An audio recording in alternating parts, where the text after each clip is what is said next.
Real short video, guys, just showing I got the LS motor for a test fit in the car. Finally, I picked up a transmission. I picked up a turbo 375, got it bolted to it. And this is it so far. Pull back a little bit. It's nighttime, so I can't step back too far. I mean, it's about where it's going to be. I want the motor to sit lower, but I want the car to lay out. I'm going to have to see how short of a pan I can get. But I think the motor's going to sit high, which I really didn't care about it sticking out through the hood. It's a rat rod, so be all part of it. Open up the door, kind of see where the transmission kind of was where I thought it'd be at. I'm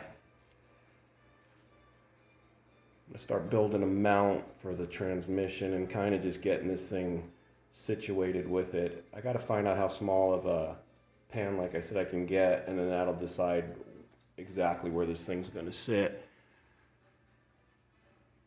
That's it right about there.